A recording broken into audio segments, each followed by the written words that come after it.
आज हम इस वीडियो में करेंगे क्लास 8th हिंदी मंजरी बुक का पाठ 10 भक्ति के पद। प्रस्तुत पदों में मीरा और रसखान ने कृष्ण के प्रति अपनी अनन्य भक्ति तथा दर्शन की उत्कट लालसा को प्रकट किया है और इन पदों में वो लालसा दिखाई गई है। तो चलिए इन पदों को पढ़ते हैं और उनका अर्थ जानते हैं। पहले हम मीराबाई के पद पढ़ेंगे। पहला पद है, हरि तुम हरो जन की भीर, द्रौपदी की लाज राखी तुम बढ़ायो चीर। भक्त कारण रूप नरहारी धर्यो आप शरीर, हिरन कश्यप मार लीनो धर्यो नाहिन धीर। बुढ़ते गज ग्रह मार्यो कियो बाहर नीर, दासी मीरा लाल गिरधर दुख जहां तहां पीर। तो चलिए इस पद का अर्थ पढ़ लेते हैं। तो इनका संदर्भ इस प्रकार होगा। प्रस्तुत पद हमारी पाठ्य पुस्तक मंजरी के भक्ति के पद नामक पाठ से लिया गया है और इसके रचयिता मीराबाई हैं।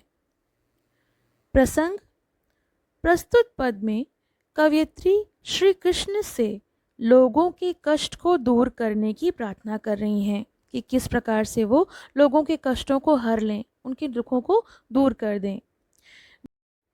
व्याख्या, कवयित्री मीराबाई श्री कृष्ण से यानी प्रभु से विनती कर रही हैं कि हे प्रभु, जिस प्रकार से आपने द्रौपदी की लाज बचाई, जिस प्रकार से आपने नरसिंह का रूप धारण करके भक्त प्रहलाद की रक्षा की और जिस प्रकार से आपने ग्रह का अंत करके गज यानी हाथी जो हैं उनकी रक्षा की, उसी प्रकार आप हम लोगों के कष्टों को भी दूर कीजिए। अगला पद है, पग घुंघरू बांध मीरा नाची रे, मैं तो अपने नारायण की आप ही हो गई दासी रे। विष का प्याला राणा जी ने भेजियो, पीवत मीरा हासी रे। लोग कहे मीरा भई बावरी, बाप कहे कुल नासी रे। मीरा के प्रभु गिरधर नागर, हरि चरणा की दासी रे।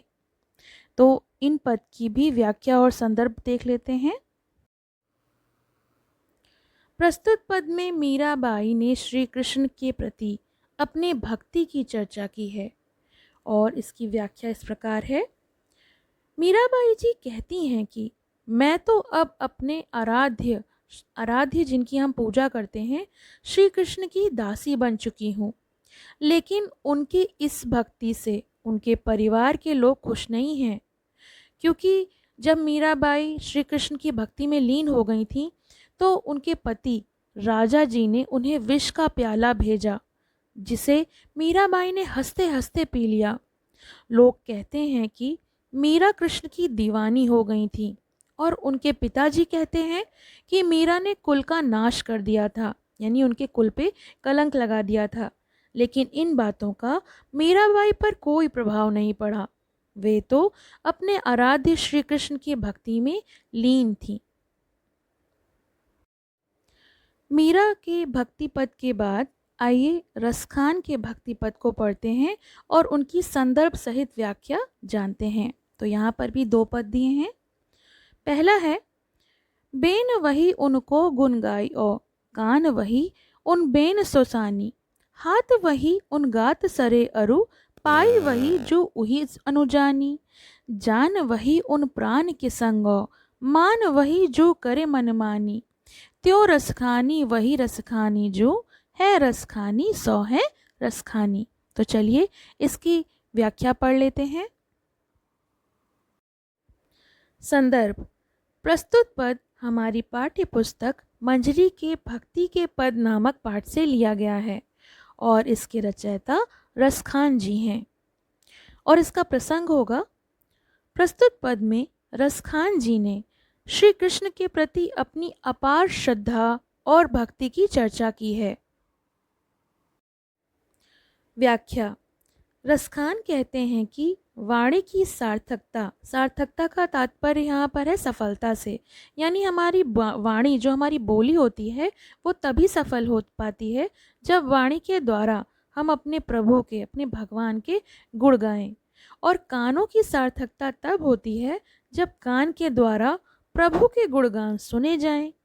रसखान कहते हैं कि मनुष्य के जीवन की सार्थकता यानी उनकी जीवन की सफलता इसी में है कि जब वह प्रभु के गुण गाता रहे, और मन को सार्थकता जो है वो उसी में है कि सदैव वो प्रभु का स्मरण करे यानी उनको याद करे। रसखान कहते हैं कि श्री कृष्ण अपने भक्तों को कभी नाराज़ नहीं करते, यानी जो उनकी भक्त हैं उन्हें वो कभी दुखी नहीं करते, नाराज़ नहीं करते, और वह अब उनसे बहुत प्रेम करते हैं। वह तो आनंद की खान है, यानी वो आनंद से भरे हुए हैं, उनसे नाता जोड़ने में सुख ही सुख है।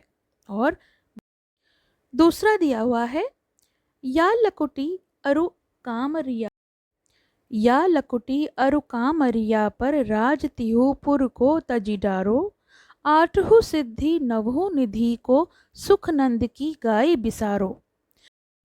रस खानी कबो इन आँखें सो, ब्रज के बन बाग तड़ाग निहारो, कोटिक हो कल घोत के धाम, करील के कुंजन ऊपर वारो। तो इसकी व्याख्या इस प्रकार है। रसखान के भक्ति पद का जो दूसरा पद है उसका संदर्भ और प्रसंग पूर्वता यानी पहले के समान ही है। चलिए इसकी व्याख्या पढ़ लेते हैं। इसकी व्याख्या इस प्रकार है। कवि रसखान कहते हैं कि तीनों लोकों का राज्य भी श्री कृष्ण की लाठी और कंबल के समक्ष तुच्छ है यानी छोटा है। बलराम कहते हैं कि आठों सिद्धि और 9 निधि का जो सुख बाबा नंद की गायों को चराने में है वो कहीं नहीं है। रसखान कहते हैं कि पता नहीं कब वह अवसर आए जब मैं इन आँखों से ब्रज के वन बाग और तालाब को देखूंगा। साथ ही वे ये कहते हैं कि ब्रज की कांटेदार झाड़ियों के लिए स्वर्ग और सोने से 100 महल भी नौछावर कर सकते हैं। तो ये तो हो गई भक्ति के पद की व्याख्या। हम इसके प्रश्न अभ्यास नेक्स्ट वीडियो में देखेंगे। और अगर आपको किसी पार्ट की व्याख्या या प्रश्न अभ्यास चाहिए तो आप मुझे कमेंट सेक्शन में लिखकर बता सकते हैं। आपको मैं जल्द से जल्द वो वीडियो अपलोड कर दूंगी। अभी तक आपने मेरे चैनल को सब्सक्राइब नहीं किया है तो प्लीज़ चैनल को सब्सक्राइब कर लें और बेल आइकन को प्रेस करना ना भूलें, जिससे कि आपको आने वाले वीडियोस की न्यू अपडेट्स मिलते रहें। धन्यवाद। पसंद आया हो तो लाइक करें, शेयर करें और चैनल को सब्सक्राइब करें।